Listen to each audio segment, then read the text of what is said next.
Montmagny illuminé par un défilé et un marché de Noël rassembleur. L'ABC des Hauts-Plateaux célèbre 30 ans d'apprentissage et de solidarité. Des accusations de fraude, de production et d'usage de faux portées à l'endroit de l'ex-directeur général du Centre Yvon Mercier.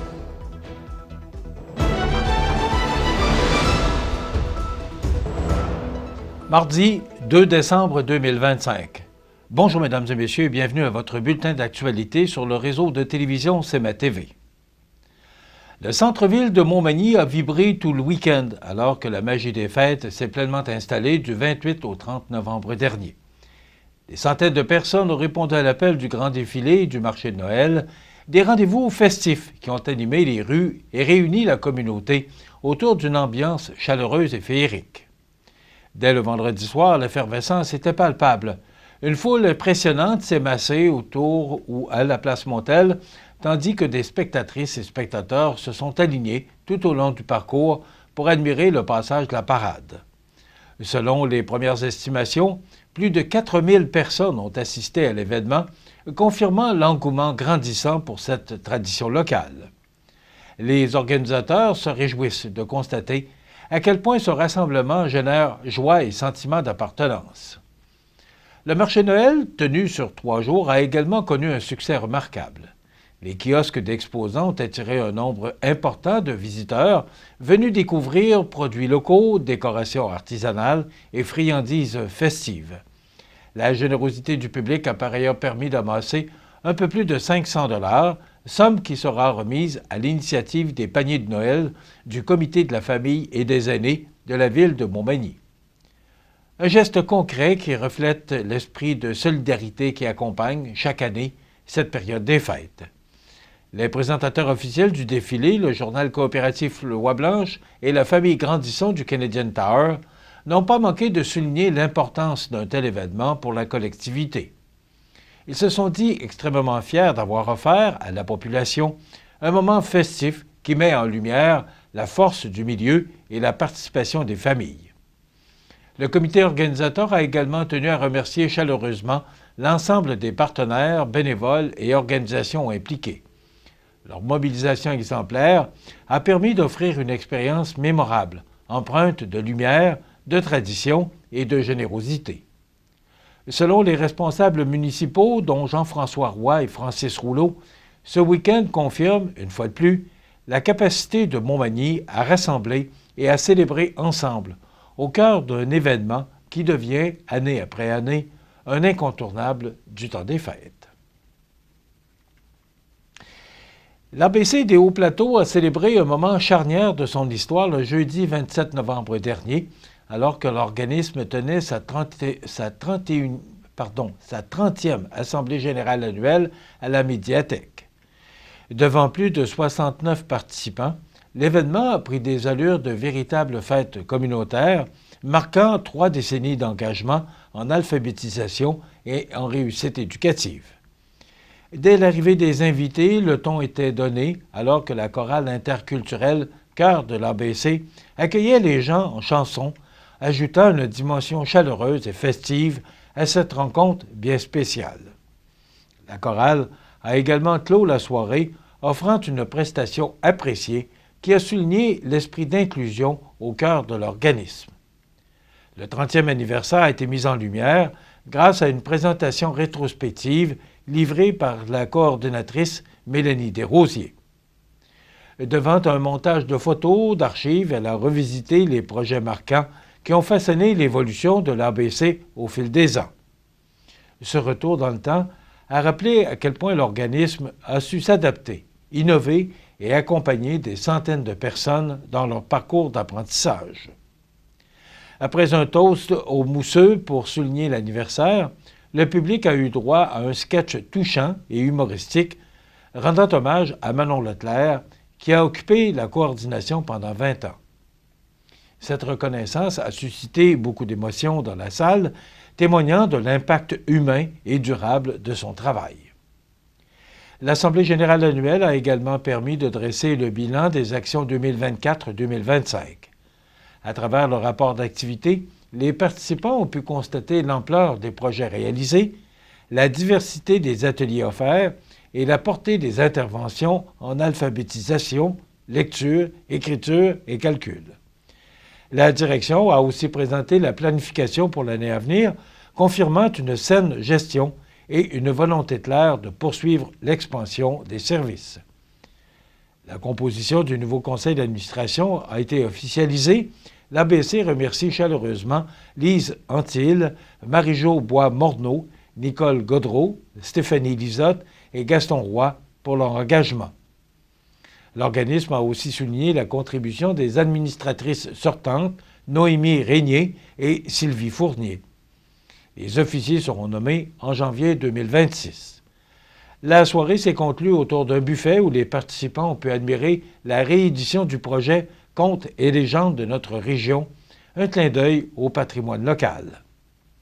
Rappelons que l'ABC des Hauts-Plateaux dessert le sud des MRC de Montmagny et de Lillet avec la mission de prévenir l'analphabétisme et de soutenir la réussite éducative. Des accusations de fraude, de production et d'usage de faux à l'endroit de l'ex-directeur général du Centre Yvon Mercier. Tous les détails après la pause. Bellissimo, un incontournable à Saint-Jean-Port-Joli. Pizza débordante de garniture, menu varié et abordable. Délicieux dessert avec des produits de grande qualité des gâteries de l'Ami. Porto Bellissimo et les gâteries de l'Ami, route de l'église à Saint-Jean-Port-Joli. Pour votre magasinage des fêtes, rendez-vous chez Bureau Pro Citation à Montmagny. Profitez de cette période de réjouissance pour avoir une petite pensée pour ceux qui passeront un temps des fêtes plus difficile. Bureau Pro Citation vous invite à faire un don au Havre des femmes. Chaque geste compte pour apporter une aide précieuse aux femmes victimes de violences conjugales et leurs enfants. Informez-vous auprès de l'équipe de Bureau Pro Citation, rue Saint-Jean-Baptiste, Montmagny. Vous regardez CEMA TV, le réseau de l'information sur la Côte-du-Sud. L'ex-directeur général de l'organisme à but non lucratif, le Centre Yvon Mercier de Lillet, Richard Pierre, est accusé de fraude, de production de faux et d'emploi de documents contrefaits des suites d'une enquête du commissaire à la lutte contre la corruption, le CLCC. M. Pierre a comparu lundi matin au palais de justice de Montmagny pour faire face aux accusations. Il a recommis les gestes entre le 1er avril 2019 et le 5 mai 2023. Selon l'enquête, M. Pierre aurait utilisé les ressources de l'organisme à des fins personnelles. Le Centre Yvon Mercier est notamment subventionné par le CI3S de Chaudière-Appalaches ainsi que d'autres organismes communautaires. Toute personne qui aurait une information pertinente à partager concernant un acte de corruption ou de fraude envers l'État est priée d'entrer en contact avec le commissaire à la lutte contre la corruption en remplissant le formulaire de dénonciation disponible sur le site web du commissaire à la lutte contre la corruption ou en composant le 1-844-541-UPAC. Le commissaire à la lutte contre la corruption est un corps de police spécialisé dont la mission est d'assurer, pour l'État, la coordination des actions de prévention et de lutte contre la corruption dans le secteur public. Pour ce faire, il dirige et coordonne les équipes d'enquête et de vérification désignées par le gouvernement qui forment l'unité permanente anticorruption, l'UPAC. La traverse de l'île aux Grues, Montmagny lance un avertissement important à la population puisque la fin du service de traversier pourrait survenir plus tôt que la date prévue du 14 décembre en raison des conditions météorologiques et de navigation qui se détériorent. La direction précise que la sécurité demeure la priorité absolue et que toute décision concernant l'interruption du service sera prise en fonction de l'évolution des conditions observées. Une alerte officielle confirmera la date exacte de fin de saison du LM Grue des Îles. Les résidents et visiteurs sont invités à anticiper leur déplacement et à préparer la transition vers l'hiver. Ceux qui souhaitent disposer de leur véhicule sur le continent durant les prochains mois doivent procéder à son rapatriement dès que possible afin d'éviter tout contretemps lié à un arrêt soudain du service maritime. Pour rester informé en temps réel, la Traverse rappelle l'importance de s'abonner au service d'alerte disponible sur traversier.com où seront diffusées toutes les mises à jour concernant les horaires et les changements opérationnels. La direction remercie la population pour sa confiance et sa collaboration tout au long de la saison, soulignant l'importance du lien maritime pour la communauté et réitérant son engagement envers un service sécuritaire fiable. Et en terminant, on apprenait ce matin que la Banque Laurentienne annonce sa vente à Firestone et la Banque nationale. Selon le quotidien Le Soleil et la presse canadienne, la Banque Laurentienne vendra ses portefeuilles de services bancaires aux particuliers et aux petites et moyennes entreprises, ainsi que son portefeuille de prêts syndiqués à la Banque nationale du Canada. La Banque Firestone du Canada a accepté d'acquérir la Banque Laurentienne du Canada pour 1,9 milliard de dollars en espèces.